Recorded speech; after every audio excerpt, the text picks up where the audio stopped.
RFID is a technology that uses tiny computer chips the size of a grain of sand or even smaller, hooked up to miniature antennas to transmit information about items at a distance. Back in 1999, Procter & Gamble, Gillette, and MIT got together to find a way to commercialize this technology and make it small enough, make it efficient enough, and make it low cost enough to, essentially, their dream is to put one of these tiny computer chips on every physical item manufactured on planet Earth. The latest technology for identifying people at the point of sale, for identifying people when they make purchases, is actually the implantable chip that you can actually embed directly into human flesh.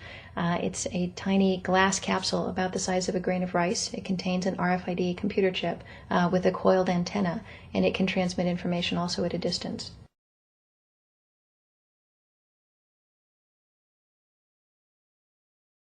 Can a microscopic tag be implanted in a person's body to track his every movement? There's actual discussion about that. You will rule on that, mark my words, before your tenure is over. Homeland Security folks, the Department of Defense, and others have expressed an interest in being able to more closely monitor the U.S. populace. And one way to do that, of course, would be being able to determine who buys what and where they take those things.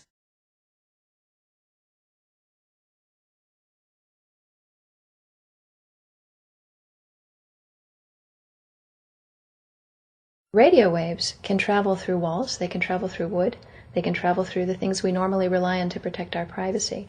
For example, your purse, your backpack, your pocket, anything you're wearing or carrying. Kraft Philadelphia cream cheese has been tagged with RFID and sold to consumers, as have Mach 3 razor products and other Gillette razor products, without the knowledge of the consumer. One of the tiny chips could actually even be the dot on the letter I on the back of the fine print on a package that you purchase. They were talking about having reader devices in every airport, on every bus, on every train, on every port, on every dock. One of the most worrisome applications of RFID are proposals to put them into cash, meaning that you would be able to track every banknote, where it had been, who it had been issued to, and create, in essence, an audit trail.